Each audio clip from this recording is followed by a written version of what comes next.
my challenge, Leon's challenge, is how do I create a culture where everybody in Leon, not just me, can actually stay relaxed. Because people are so motivated, they're so on it. People, I mean, we love what we do. So my job is actually to try and keep people relaxed, because everyone's so kind of into it, someone's so motivated. And we're a small team.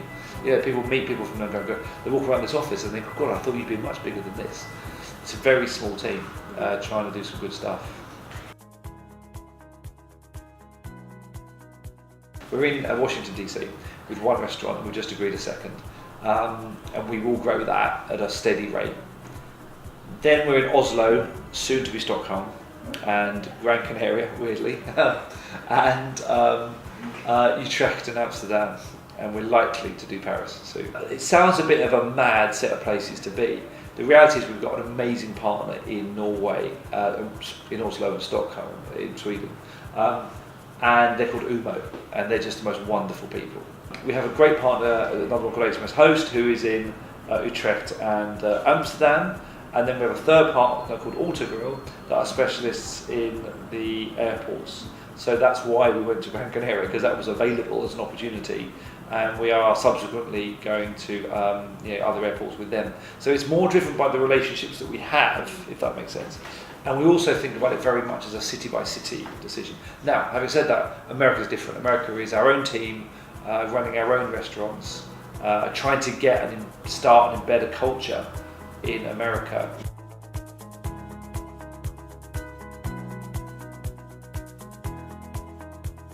What we have is, for about half the people, they go through something called the School of Magic, which is a central school where people learn from the start about Leon.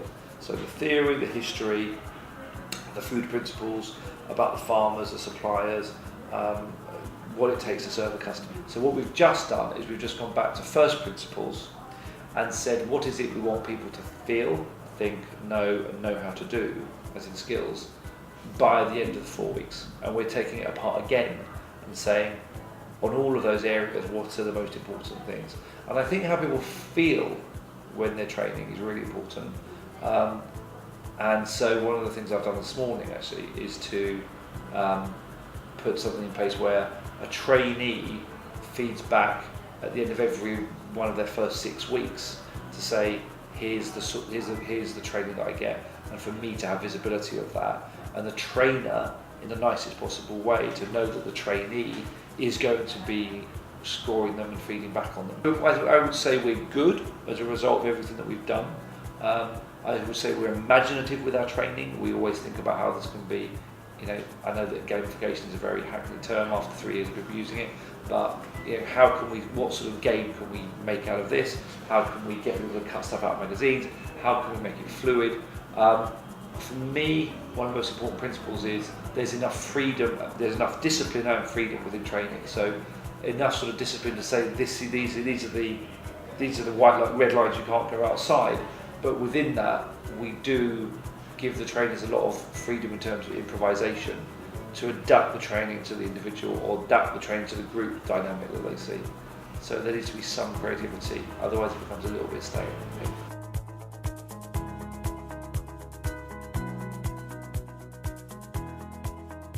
HR for me is the ultimate test of HR is at the coalface.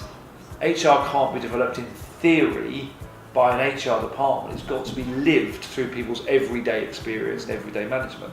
So in terms of the day-to-day leadership, the review process, the training that takes place in the line, the values that are lived in the line, I very much try and put as default to putting as much of that in the line as possible, so that the people who are doing the actual job, running the restaurants, know that HR is their fundamental job. It's not the job of an HR department. So I know that's probably not a new idea to the people watching this interview, but that is my default. It's a combination of giving your HR lead ultimate strategic presence within the senior team at the same time as not taking away the requirements for the line or the operations to really live HR. And it's achieving that balance, I think, is really important. And I think the best HR people understand the line really well. they could probably go and do a lot of the jobs in the line. They have the respect of the operators because they're not just talking HR acronyms. And I think one thing I've struggled with is sometimes meeting HR people who are very full of their EDAC cycle or their, another acronym, another construct, another HR model. And people who are like running the restaurants think, what are they talking about? So I think for me, I'm trying to achieve that balance. I'm trying to make HR strategic, but also at the same time not take away the responsibility of delivery in the line.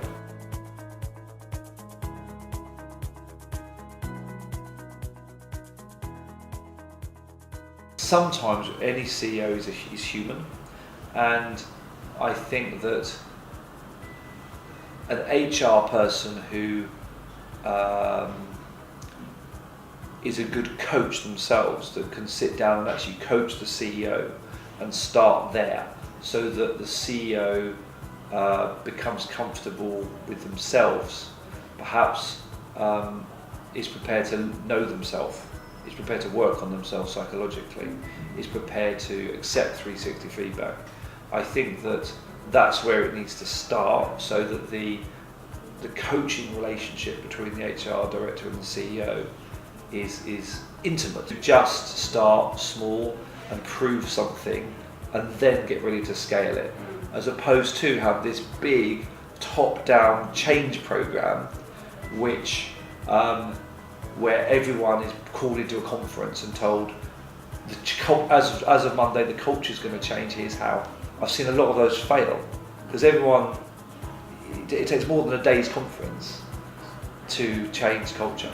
So I think it needs leadership on the ground, people to see it and be inspired by that, and then that to grow bottom up. If that makes sense. So start with the relationship with the CEO, find a project that can prove it, and then that expand throughout the whole company, as opposed to trying to do it top down.